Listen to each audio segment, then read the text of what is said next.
Nous sommes ici à l'Agora, à Boulazac, pour les rendez-vous de l'agriculture du Crédit Agricole Charente-Périgord. C'est l'occasion pour nous de rencontrer les acteurs de l'agriculture, les organisations professionnelles agricoles, pour échanger sur des sujets qui touchent le monde agricole.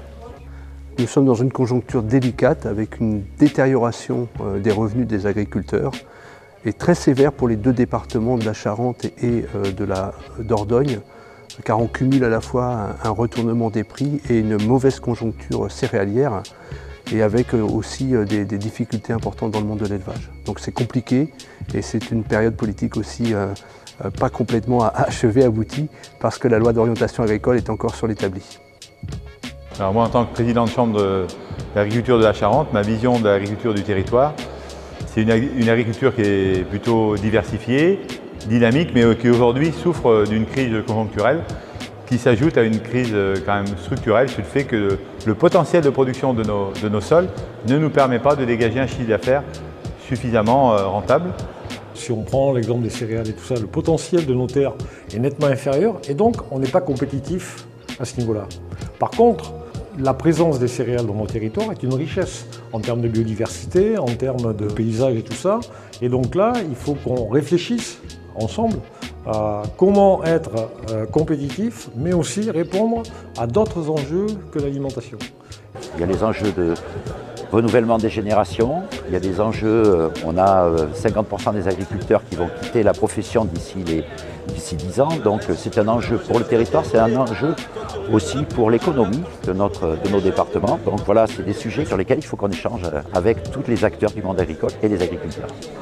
Donc il est important dans un contexte comme celui d'aujourd'hui, avec des sujets de mondialisation, des sujets d'échange et d'importation qui viennent aussi heurter nos modes de consommation, il est important de poser les bons éléments. Comment est fabriquée aujourd'hui notre souveraineté alimentaire? Qu'est-ce qui éventuellement la menace? Sur quelle production? Et pour quelles raisons? Par quel mécanisme? C'est ce que nous avons abordé ce soir pour nous permettre de ramener le débat dans un cadre qui soit le plus factuel possible. Le secteur agricole est un secteur très connu, où on a beaucoup d'informations et il faut la partager, il faut que les diagnostics soient partagés entre les différents acteurs des filières. Ça va du producteur jusqu'au consommateur, donc c'est extrêmement nécessaire d'avoir des lieux de débat. Quand on parle de rendre nos exploitations plus compétitives et tout ça, demain ça passera par du financement. Donc on a vraiment besoin d'échanger avec les organismes bancaires, qui plus est avec le Crédit Agricole.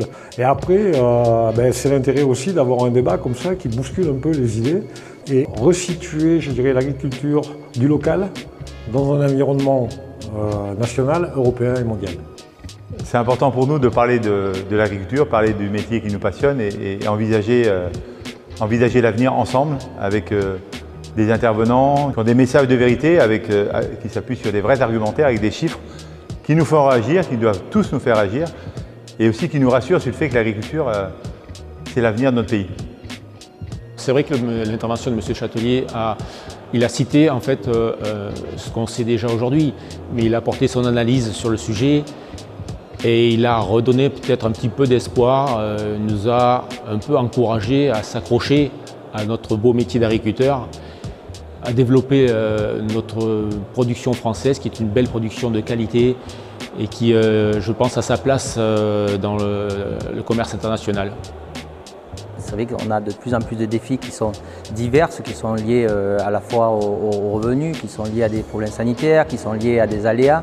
Donc, ça redonne un peu de baume quand même parce qu'on voit que tout n'est pas perdu et qu'on peut encore se saisir, nous les agriculteurs, de la balle en mettant la pression, en disant on a encore des leviers à jouer, quoi.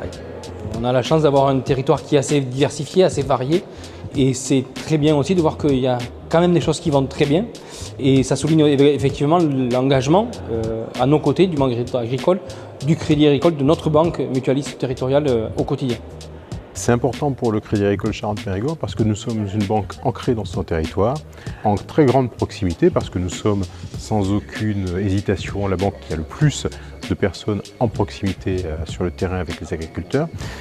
Et des rencontres comme celle-ci sont des éléments qui nous lient et ce qui nous lie nous permet de mieux construire l'avenir.